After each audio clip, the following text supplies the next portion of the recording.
오늘도 이 아침에 하나님 앞에 예배드리시는 우리 가정에서 하나님 앞에 예배드리시는 여러분의 삶의 자리에 하나님의 은혜가 넘치실 수 있기를 주님의 이름으로 축복합니다.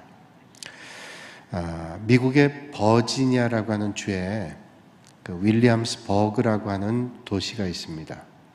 이 윌리엄스버그라고 하는 도시는 아주 유서가 깊은 도시입니다. 미국이 독립한 지 200년이 좀 넘었죠.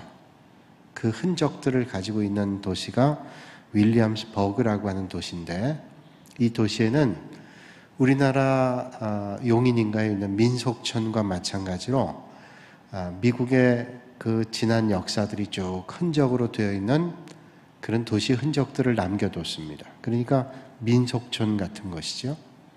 그 민속촌 같은 윌리엄스버그라고 하는 도시의 중심에는 예배당이 서 있습니다. 교회가 서 있어요. 그리고 그 교회를 중심으로 해서 대로가 쭉 연결이 되는데 앞에 광장, 법원, 또 경찰청, 그리고 관공서, 철도, 역 이런 것들이 쭉 펼쳐져 있습니다. 가장 중심에는 예배당이 있어요. 그 모습을 보면서 우리가 확연히 느낄 수 있는 것은 하나님께서 미국이란 나라를 그래도 축복해 주신 것은 이런 신앙적 유산 때문이지 않는가 하는 것을 생각해 보게 됩니다.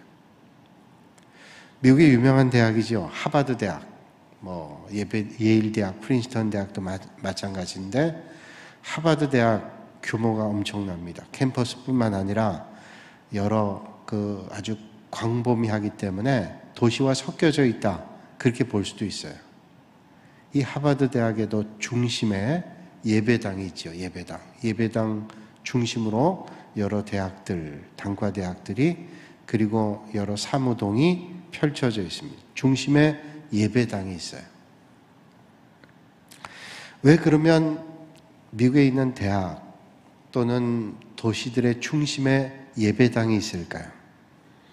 그리스도인들의 삶의 중심은 예배당 중심이라는 거예요. 그 예배당 중심이란 말은 신앙의 중심은 하나님께 있다라는 것을 표현하는 것이란 말이죠. 오늘도 하나님께서 하나님 중심의 삶을 하나님께서 기뻐하시는 줄로 믿습니다. 그래서 우리 신앙이 믿음 중심이잖아요. 예전에 어떤 말씀을 듣는 중에 그런 말씀드렸어요. 새벽 기도를 서울에 있는 교회인데 새벽 기도를 인천에서 또 부평, 부천 이런 데서 오시는 분들이 있었대요. 매일은 아니지만 특별 새벽 기도 때. 그래서 목사님께서, 제가 그 목사님 잘 알고 있는데, 그 목사님께서 그렇게 말씀했답니다. 집사님 거기서부터 어떻게 이렇게 새벽에 오십니까? 그랬더니 그분이 말씀하시기를, 제가 이런 특별한 기도 때는 제가 그래도 교회 중직자인데 안수집사라는 타이틀을 가지고 있는데 제가 평소에 잘 섬기지 못해도 예배 때는 열심히 나와야 되잖아요. 어떻게 나오셨어요? 그랬더니 오토바이를 타고 나오셨대요. 그분은 차가 없었거든요. 오토바이 타고 그 먼 길을 오셨다는 거예요. 이제 우리가 특별 새벽 기도 때 보면 장로님들이 기도하시지만 또 어지간한 교회는 안수집사님들, 권사님들도 기도하는데 그분이 기도 맡은 날이었답니다. 근데 눈이 많이 왔길래 새벽 이른 시간에 새벽 기도하기 훨씬 전에 미리 전화를 했대요. 집사님, 교회 오실 필요가 없습니다. 필요가 없단 말이 아니라 오늘 눈이 이렇게 많이 오기 때문에 자동차도 위험한데 오토바이를 타고 오시는 건 너무 위험합니다. 그렇게 말씀드렸더니 그 집사님께서 얘기하더래요. 이미 교회에 와 있습니다. 밤새 온 거예요. 아니, 왜 그렇게 그 먼 걸음을 왔을까요?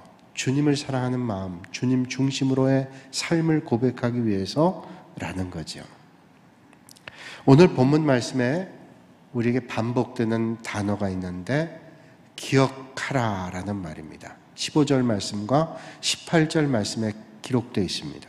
15절에 기억하라 말씀하시고 18절에 기억하라, 기억하여 보라 라고 말씀하고 있습니다.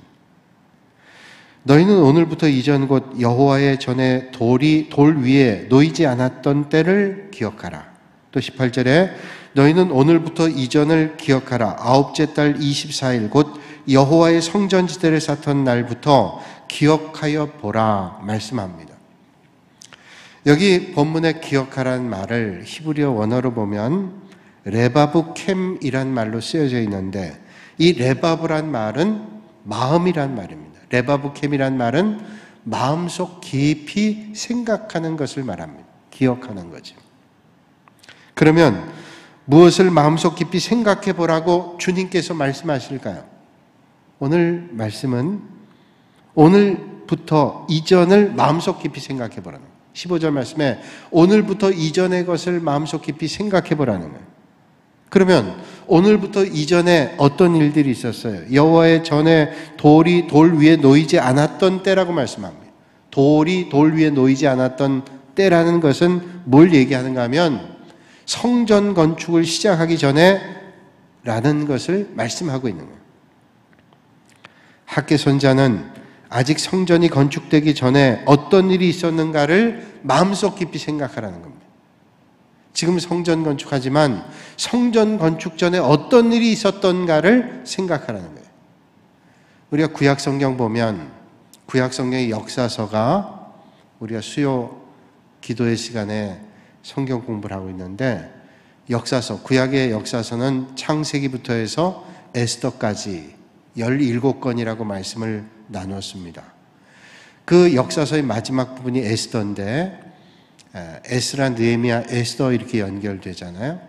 이 에스라, 느헤미야, 에스더는 이스라엘 백성들이 바벨론이라는 초강대국에 의해서 저들이 포로로 끌려갔다 돌아왔던 때 그런 과정들을 기록하고 있는 말씀이에요. 그때 활동했던 선자가 학개 스가랴라는 선자입니다. 그러니까 이 역사서의 마지막 바벨론 포로로 끌려갔던 저들이 돌아올 때 예루살렘 성전이 다 무너져 있었습니다. 그때 학개 선자가 또 스가랴 선자가 예루살렘 성벽과 성전의 재건을 독려하면서 주셨던 말씀이라는 사실을 우리가 한번 생각해 봐야 돼요. 그러니까 학개 선자는 아직 성전이 건축되기 전에 어떤 일들이 있었는가를 마음속 깊이 생각하라는 거예요. 16절 말씀 보면 구체적으로 그 사건을 말씀해 주고 있는데, 그때에는 20고루 곡식 더미에 이른 즉 10고루 뿐이었지 않느냐 이렇게 말씀해요. 자, 이게 무슨 말일까요?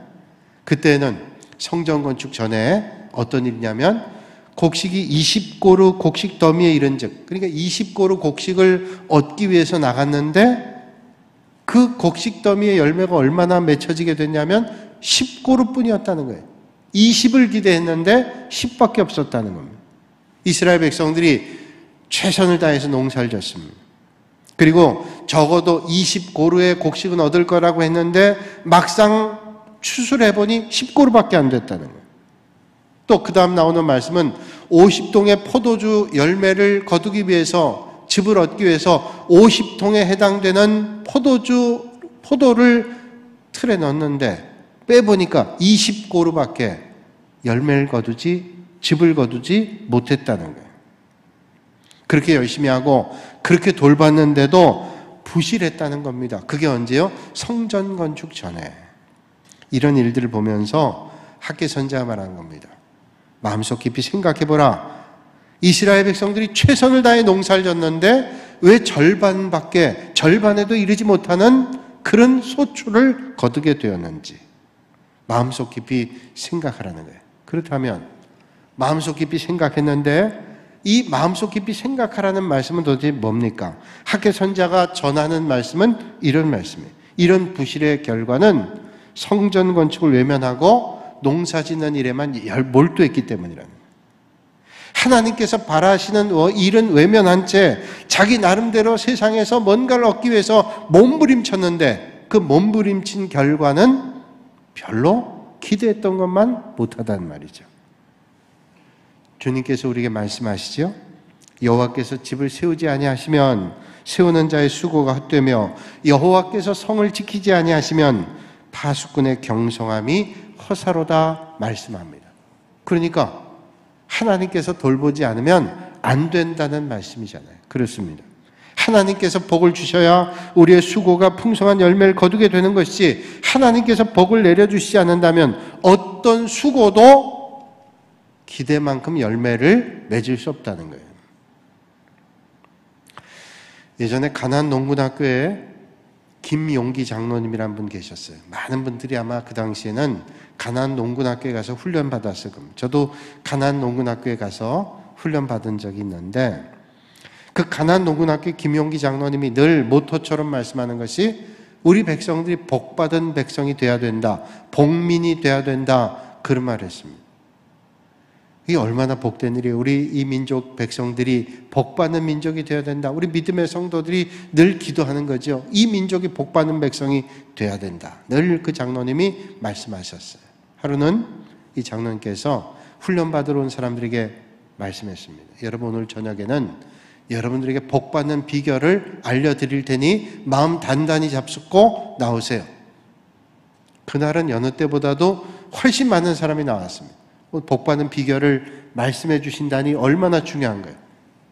김용기 장로님이 오늘 여러분 잘하셨습니다. 내가 오늘 복받는 비결을 알려드릴게요. 사람들이 메모지를 꺼내놓고 적습니다. 어떤 사람 녹음기를 갖다가 녹음을 해요. 김용기 장로님 말씀합니다. 여러분, 복을 받으려면 이렇게 해야 돼요. 복받을 짓을 하면 복을 받고 망할 짓을 하면 망합니다. 틀렸나요? 그거 아무리 들어도 맞아요. 복받을 짓을 하면 복을 받고 망할 짓을 하면 망합니다. 사람들이 그거예요? 그겁니다. 그 다 웃었어요. 복받을 짓 하면 복 받고 망할 짓 하면 망한다. 맞죠? 그렇다면 우리가 이런 질문 생깁니다. 복받을 짓을 하는 게 뭘까? 복받을 짓. 꿀꿀거린 돼지가 우리 안에 있었습니다. 우리 안에 있었는데 그 우리 위에 있던 감나무에서 잘 익은 감 하나가 떨어졌습니다. 뚝 떨어지니까 놀래있던 돼지가 그 떨어진 감을 향해 가서 먹었더니 너무 맛있는 거예요. 잘 익은 감이 떨어지잖아요. 너무 맛있는 겁니다. 다 먹고 난 다음에 또 이 감이 어딨나를 두리번거리면서 주둥이를 가지고 땅을 파기 시작합니다. 땅을 파니까 그 땅 속에 있던 병 조각이나 철사 조각 이런 것들에 주둥이가 다 터져가지고 피가 줄줄 흐릅니다. 그러나 그 감맛을 잊지 못한 돼지가 계속 주둥이를 가지고 피가 나는데도 그 감을 먹겠다고 땅을 파는 거예요. 지쳐서 쓰러졌습니다. 쓰러진 순간 감나무에서 감 하나가 등짝으로 탁 떨어졌어요. 뭘 얘기하는 걸까요? 하늘에서 떨어진 거예요. 위에서 떨어진 거예요. 여러분, 하나님이 주시는 복이 없이는 진정한 복을 인생은 누릴 수가 없습니다. 그런데 어리석은 인생들은 아직도 계속 땅을 파고 있는 겁니다. 떨어지는 것은 하나님 은혜 안에 떨어지는 것인데 아직도 땅을 파고 있다는 거예요. 여러분, 하나님 주시는 복이 진정한 복이라는 것을 우리에게 말씀해 주시는 거예요. 오늘 말씀 18절 이하에 말씀하죠. 기억하여 보라. 어떤 걸 기억해요? 이제 성전 건축을 시작한 이후에 어떤 일이 일어나게 될 것인가를 마음속 깊이 생각해 보라는 겁니다. 과거에는 얼마나 배가 고팠던지 곡식 종자까지도 다 먹었습니다. 여러분, 농사 짓는 사람들은 절대로 종자를 먹지 않습니다. 왜냐하면 내년 소출을 위해서 종자를 남겨두는 거예요. 그런데 그 종자까지 다 먹었다는 것은 얼마나 배고팠다는 거예요. 과거에는 그랬습니다. 그러나 이젠 달라질 걸 생각해 보라는 거예요. 전에는 각종 실과 나무에 과실을 맺지 못했습니다. 그러나 이제는 주렁주렁 열매를 맺게 될 것이라는 것을 말씀합니다. 그러면서 학계는 깊이 생각해 보라는 거예요. 농사기술이 예전보다 더 발전한 것도 아닙니다. 그때나 지금이나 똑같습니다. 그러나 풍성한 소출을 거두게 될 거를 생각해 보라는 거예요. 어떻게 그렇게 될 수 있을까요? 학계 선자가 대답합니다. 그 답은 다름이 아니라 이스라엘 백성들이 성전을 사랑하고 어려운 가운데서도 성전 건축에 최선 다했다. 여러분, 이스라엘 백성들이 바벨론 포로로 끌려갔다 돌아올 때 뭐가 있었겠어요? 포로 생활하다 돌아오는데 힘겨웠습니다. 그러나 하나님의 전을 사모하는 마음, 그리고 그 마음에 애정을 담은 성전 건축이 그들에게 큰 은혜를 베풀어 주실 거라.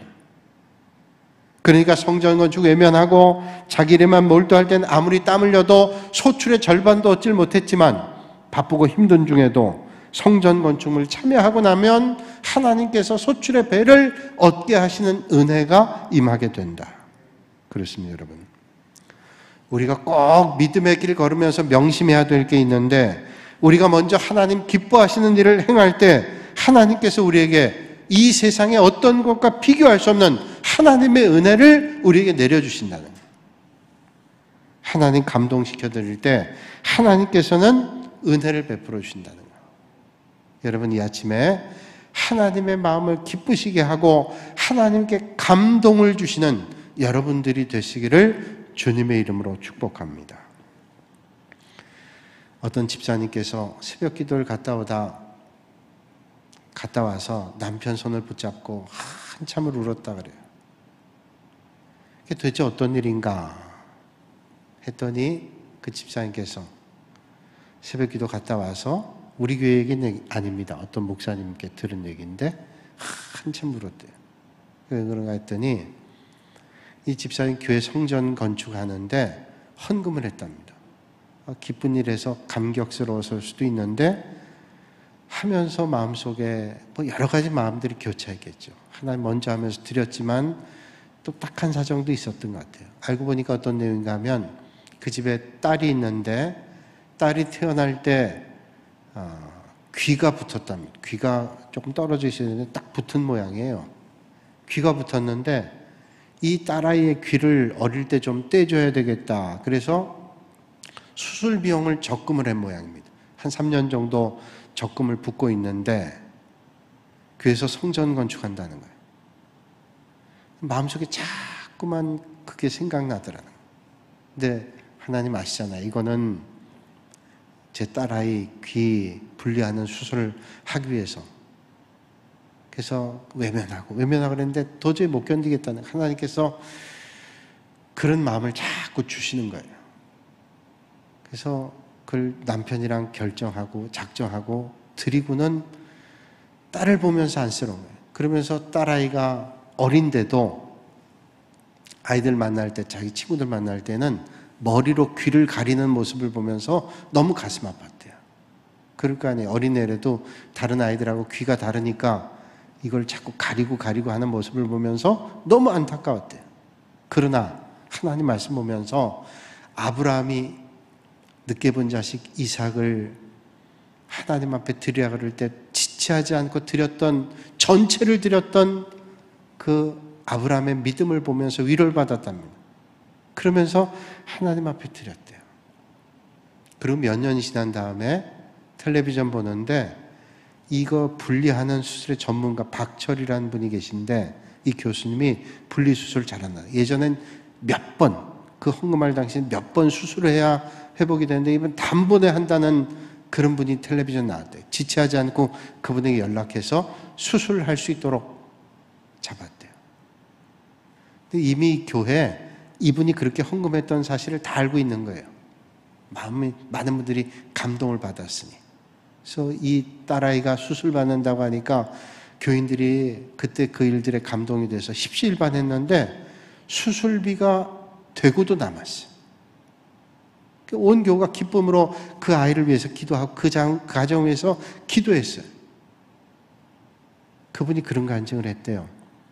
예전에 우리 딸아이 그 수술했다면 아마 여러 달 동안 여러 번 수술에 거쳐서 했어야 될 걸 좋은 의사를 만나고 또 여러분들이 이렇게 도와줘서 정말로 감당할 수 없는 큰 은혜로 이렇게 하게 됐다고. 저는 그 말씀을 들으면서 이게 하나님이 하시는 일이지 하는 생각을 들었어요. 하나님을 먼저 했더니 정말로 틀림없이 하나님 하신 일이에요. 주님 말씀하잖아요. 너희는 먼저 그의 나라와 그의 의를 구하라. 그리하면 너희에게 모든 걸 더하시리라. 왜 하나님께서 어렵게 사는 우리 인생을 향해서 이렇게 말씀할까요? 너희는 먼저 그의 나라와 그의 의를 먼저래요. 먼저. 그러면 우리가 구하는 것들을 더해 주신다. 믿음의 길은 먼저를 놓치지 않는 거예요. 성경 보면 이스라엘의 왕 가운데 가장 큰 복을 받은 왕 두 사람을 얘기한다면 우린 지체하지 않고 다윗 왕과 솔로몬 왕을 얘기할 겁니다. 다윗은 성전 건축을 짓기 위해서 최선을 다했습니다. 하나님께서 넌 피를 많이 흘렸은즉 그리고 뒤로 대를 미루도록 하죠. 다윗은 순종해서 최선 다해 준비했습니다. 그는 성전을 건축하지 못했지만 준비를 다 했어요. 그의 아들 솔로몬이 성전 건축해서 하나님 앞에 드렸습니다. 이게 얼마나 큰 복인지 몰라요. 여러분, 섬길 수 있다, 헌신할 수 있다, 귀한 복입니다. 여러분도 하나님을 감동시키셔서 하나님의 큰 은혜가 넘치시는 삶이 되시기를 주님의 이름으로 축원합니다. 세계 제일의 전설적인 부자라고 얘기한다면, 요즘엔 빌 게이츠라고 얘기할 수도 있지만, 전통적인 아주 큰 부자였다고 얘기한다면 미국의 락펠러라고 얘기할 겁니다. 락펠러.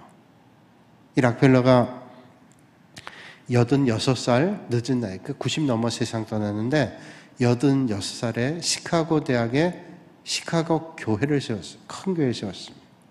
당시 시카고 트리뷴지의 기자가 인터뷰했습니다. 록펠러 씨, 당신 지금까지 세계 최고의 부자인데 어떻게 그런 부자의 자리를 뺏기지 않고 지킬 수 있습니까? 그때 락펠러가 대답했다 그래요. 저는요, 어머니에게 큰 유산을 물려받았습니다. 그래서 세계 제일의 부자를 놓치지 않습니다. 뜻밖의 대답이었어요. 자기가 알고 있던 락펠러의 어머니는 부자가 아니었거든요. 그런데 그 어머니에게 큰 유산을 물려받았다는, 도대체 그게 뭡니까? 라고 물어봤어요. 어머니가 세상 떠나면서 자기 가르쳐 준 게 있는데, 이 어려운 세상 살지만 내가 하나님 주시는 큰 복을 받기 위해 살기 위해서는 하나님 말씀을 가까이 해야 된다, 그렇게 말씀했대요. 그리고 예배 드릴 땐 항상 앞자리에 예배 드리고, 우리가 잘 알고 있는 내용이에요. 주의 종을 아버지처럼 섬기고, 뻔한 얘기들을 했어요. 그러면서 네가 정말로 잊지 말아야 될 것은 주님 성전을 사랑해야 된다. 그리고 네가 하나님 성전 먼저 하면 하나님께서 너를 큰 부자를 만들어 줄 거야. 그게 가슴속에 확 와닿다. 그래서 그가 신앙생활 열심히 했습니다. 예배생활 열심히 하고요, 주님의 나라를 위해서 열심히 섬겼습니다. 그리고 그가 조금 돈을 모아 부자가 됐을 때, 그 정말로 어머니의 말씀을 기억해서 뉴욕의 맨하탄 보면 컬럼비아 대학이 있는데 그 앞쪽에 리버사이드 처치라고 하는 큰 교회가 있어요. 그 리버사이드 처치를 건축했습니다. 그러고 난 다음에 교회를 건축하기 시작하는데 그가 생전에 5,000개 가까운 교회를 세웠다 그러죠. 그리고 그는 정확한 11조를 하나님 앞에 드리기 위해서, 여러분, 부자가 11조 드린다, 가난한 사람이 드리는 것도 힘들지만 부자 드리는 것도 힘들어요. 부자가, 락펠러가 얼마나 많은 재산이 있는데 그 재산의 정확한 11조를 하나님 앞에 올려드리기 위해서 11조 계산하는 사람만 40명 이상의 직원을 뒀습니다. 기자가 또 물었습니다. 많은 사람들이, 많은 사업가들이 돈을 벌면 더 많은 돈을 얻기 위해서, 물질을 얻기 위해서 재투자를 하는데, 그래도 재투자를 하면서도 힘들어 하는데, 락펠러 씨는 어떻게 재투자하지 않고 그렇게 교회를 지으면서 세계 제일의 부자가 될 수 있어요? 라고 물었습니다. 그때 락펠러가 자신있게 대답했습니다. 그건 사람들이 몰라서 그럽니다. 세상의 경제학은 적게 쓰고 많이 벌어야 된다고 생각하죠. 그러나 하나님의 경제학은 그렇지 않습니다. 하나님의 경제학은 하나님의 뜻 안에 씨를 뿌리면 거두게 하시는 하나님께서 거두게 하시는, 이게 하나님의 경제학이에요. 이 원리를 깨달으면 당신도 부자 될 수 있어요. 여러분, 오늘 똑같은 원리가 오늘 우리의 삶을 통해서 학계 선지자를 통하여 하나님이 말씀하십니다. 하나님의 경제학, 씨를 뿌리면, 하나님의 나라의 씨를 뿌리면 하나님이 열매를 거두게 해주시는 거예요. 오늘 본문에 우리에게 말씀하죠. 오늘부터 내가 너희에게 복을 주시겠다는, 오늘부터 내가 너희에게 복을 주시겠다. 우선 성전에 건축한 성전 건축에 동참한 사람들이 영적인 복을 누리게 됐습니다. 역대하 5장 14절 말씀 보면 제사장이 그 구름으로 인하여 능히 서서 섬기지 못하였으니 이는 여호와의 영광이 하나님의 전에 가득함이었더라. 솔로몬이 성전지어 하나님께 봉헌할 때 법궤가 성전 안에 안치가 되자 성전 안에 하나님의 영광이 가득하게 됐습니다. 어떤 복보다도, 솔로몬이 누린 어떤 영화보다 더 큰 영화가 임했습니다.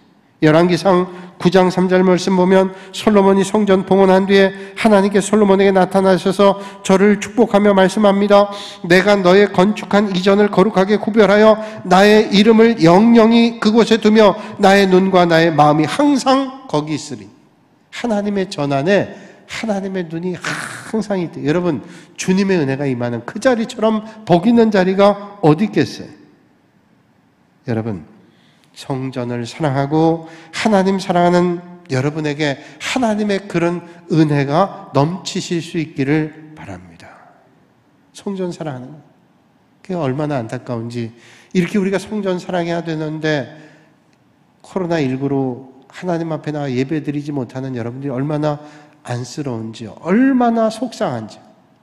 그러나 주님의 전을 사모하는 일을 놓치지 않기를 바랍니다. 우리 이럴 때 시험에 들면 그런 마음이, 성전에서 예배 안 드려도 얼마나 편한지요. 하나님 어디나 계시죠. 그러나 하나님의 성전이 예전부터 얼마나 귀한 것인지를 놓치면 안 돼. 더 사모하는 마음, 오늘 장로님 기도하시잖아요. 주님의 전 사모하는 마음 놓치지 말아야 돼요. 장로의 신학대학교에 가면 건축물마다 그 건축물에 헌금한 분들의 이름이 적혀 있거나 교회가 적혀 있거나 기관이 적혀 있습니다. 어떤 건물 앞에는 그 방을 건축하는데 헌금한 사람들의 명단이 쭉 적혀져 있기도 합니다.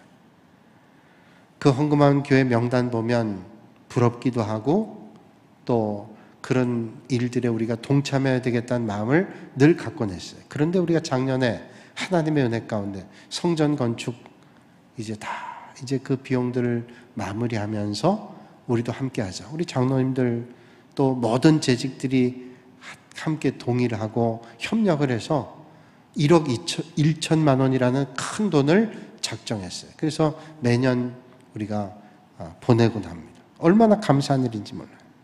아마 우리도 이렇게 감사하고 기쁜데 하나님께서 너무 기뻐하셨을 거예요. 벌써 오래전에 우리 교회가 성전 건축하고 입당한 게 2006년인데 성전 건축을 할 때 우리가 부지 구입한 거 외에는 건축 비용이 없었습니다. 다 수십억 되는 돈을 빌려서 건축했습니다. 그때 한일장신대 총장으로 부임하셨던 저희 은사이셨던 정장복 총장님께서 만나자. 그래서 만나서 함께 식사하고 이런저런 이야기를 나누는 가운데 스쳐 지나가는 얘기를 들었어요.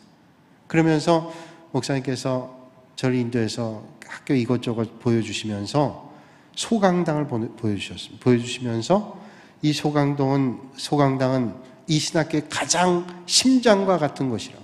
왜냐하면 이 소강당에서 많은 설교가들이 배출되는 설교 훈련을 하는 장소인데 우리가 이 학교가 그때 총장이 오셨을 때 빚이 50억 정도 있었어요. 이 소강당 장신대처럼 누군가 헌금하면 그 이름을 좀 붙이고 함께 기도했으면 좋겠는데 그때 저한테 말씀하셨어요. 동부교회가 이 일을 하면 참 좋겠다. 내가 이 금자리인데 다른 데 절대로 안 하고 동부교회 할 테니까 그렇게 기도하시라. 그때 감사한 마음이 들면서 거룩한 부담이 생겼어요. 우리가 정말로 신학교의 심장과 같은 소강당, 설교학 공부하는 그 자리, 설교 실습하는 그 자리 우리가 하면 좋겠다. 그리고 우리가 건축을 막 시작하는데 장로님들 당회 때 말씀드렸어요. 장로님들 기꺼이 그러자. 우리도 지금 빚을 져서 교회를 건축하고 있는데 빚을 더 내서 헌금을 했어요. 적지 않은 돈 5천만 원을 헌금했어요. 얼마나 기쁘던지요. 얼마나 그때부터 신학교가 더 사랑스러운지요. 그렇지 여러분, 성전 건축하는 일에 참여하고 나면 성전이 얼마나 귀하고 얼마나 소중한지를 우리는 마음속에 드러나게 됩니다. 이게 하나님 주시는 은혜와 복 가운데 큰 복이라는 거예요. 하나님께서 솔로몬에게 약속했습니다. 여호와 이름으로 성전 두겠다. 그래서 솔로몬이 성전에 나와 제사 드릴 때만도 드릴 때마다 그 이름이 능력을 덧입게 되고 하나님의 은혜를 만나게 될 거라고 주님께서 말씀했습니다. 여러분, 성전은 너무 중요한 겁니다. 그럼에도 요즘 하나님 앞에 나와서 예배드리지 못한 심령들이 얼마나 힘겨울런지, 비록 주님 성전 앞에 나와 예배드리지 못하지만 더욱더 성전을 사랑하는 마음이 뜨거워지시는 여러분들이 되시기를 바랍니다. 오늘 본문의 성전 건축이 우리에게 주는 복은 영적인 복뿐만 아니라 세상이 주어지는 물질의 복도 하나님은 약속하십니다. 여러분, 성전 건축하는 자에게 하나님께서 넘치는 물질과 은혜도 주십니다.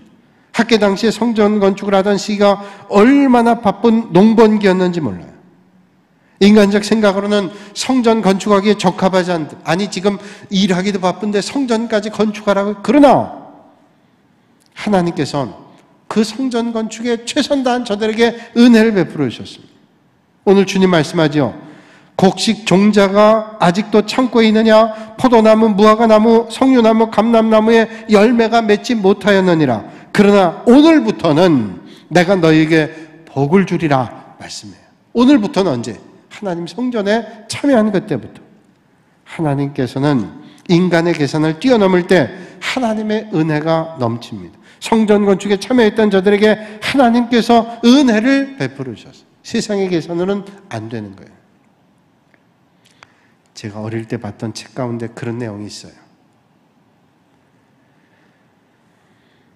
어떤 거지가 이 집 저 집을 다니면서 구걸을 합니다. 아주 비참한 삶을 살았어요. 먹을 거라고 하나도 없어요. 이 집 가서 저 집 가서 얻어먹고 살던 거지가요, 하루는 길을 가는데 저기서 황금마차가 오는 겁니다. 황금마차가 어떤 마차인가 하면 그 나라의 임금님의 마차예요. 그 임금님은 얼마나 자비로운지 많은 거지들을 먹이고 많은 사람들을 도와줬던 그런 임금님이에요. 그 임금님만 하면 이제는 나도 살았다는 기대를 가지는 겁니다. 황금마차가 오는 거예요. 황금마차가 자기 앞으로 다가서더니 딱 섰습니다. 이 거지는 그 빛나는 마차를 보면서 문이 열려질 때 자비로운 미소를 띠고 내린 임금님을 봤습니다. 야, 난 살았다. 기대감을 가졌어요. 그런데 그 임금님이 자기 앞에 오더니 고개를 들지 못하는 자기를 향해서 말씀하시더래요. 너는 내게 뭘 주겠느냐? 아니, 그 자비로운 임금님이 만나면 모든 사람이 이제는 살게 됐다고 하는데 그 임금님이 자기한테 말하더래요. 너는 나에게 뭘 드리겠느냐? 그때 마음속에 부하가 나더래요. 아니, 임금님이 나 같은 거렁뱅이에게 뭘 요구하시는가? 멍해 있는 순간 임금님의 말씀이니 거절하지 못하고 주머니를 털어서 나달 하나, 그거를 임금님 손에 드렸더니 제가 드릴 거라고는 이것밖에 없습니다. 나달 하나를 드렸대. 임금님이 아무 말도 않고 황금마차를 타고 가버리더랍니다.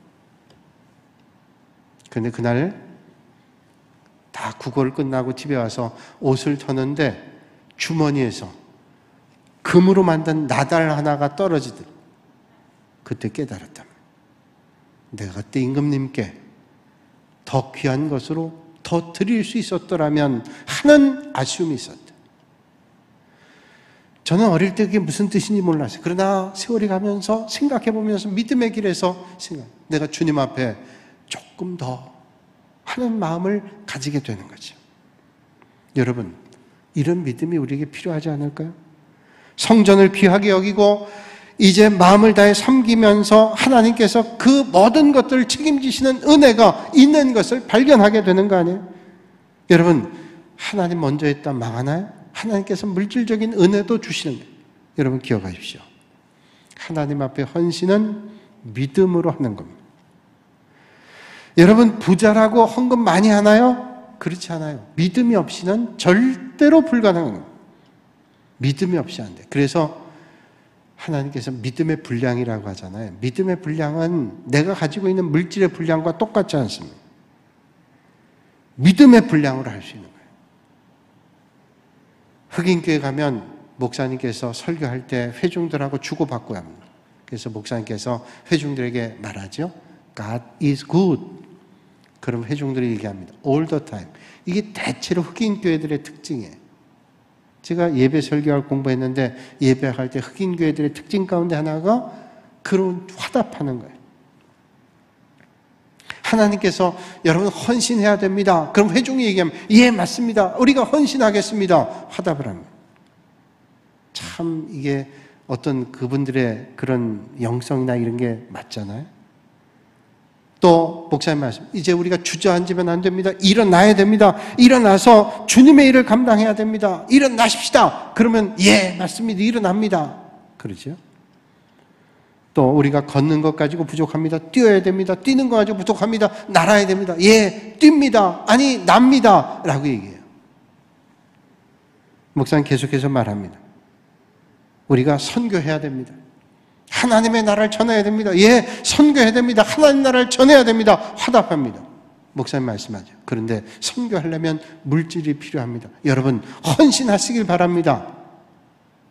예, 제가 하겠습니다. 라고 해야 되는데 입을 딱 맞들여요. 헌신해야 됩니다. 선교해야 됩니다. 물질을 드려야 됩니다. 입 막들여요. 참된 헌신에는 희생이 있어요. 내 드림이 있습니다. 거기에 하나님의 역사가 있는. 저는 목회자로서 여러분들이 믿음이 부유한 사람들이 되시길 바랍니다. 그것이 오늘 영적인 성전을 세우는 일이에요.